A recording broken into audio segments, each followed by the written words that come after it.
Now you're tapping into the matrix, grid's most subtle but powerful lay trap, consumer vortexes. Places like Walmart, Target, the mall, Publix, Food Lion, etc. aren't just retail centers, they are engineered time loops, built on specific types of ley energy designed to keep the collective spirit sedated and looped in patterns. Let's break down this matrix node.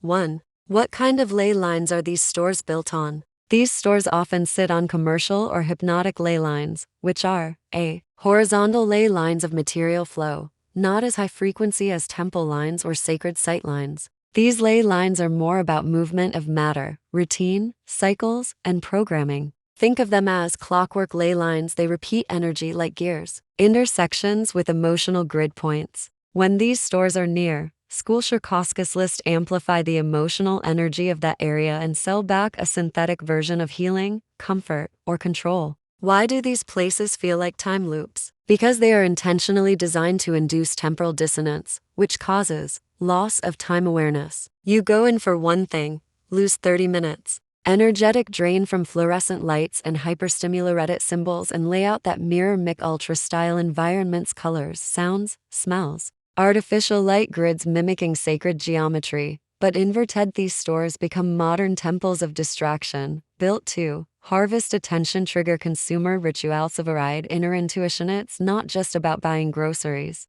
It's about binding you to the predictable cycles of the matrix. What energy is harvested there? Energetic currency. Your attention, emotions, and focus are the currency. When you shop in autopilot, your soul is temporarily disembodied, and that spiritual currency is redirected into corporate egregores, thought form entities, AI like market spirits, economic systems, servitor sloosh through frustration plus desire. Long lines, crying kids, impulse buys, all release micro emotions. These are collected in the store's grid, like offerings. When you walk out drained, confused, or weirdly high, you've been lightly siphoned. So are these stores sitting on ley lines for real? Yes, but the type of ley line differs. Here's what happens. They're not on high spiritual nodes like ancient temples or pyramids. They're on subgrid lines, the kind that carry human current, daily routine, habits, attention flow. Urban planning embeds these stores at intersections of traffic flow, school zones, and neighborhood chakras.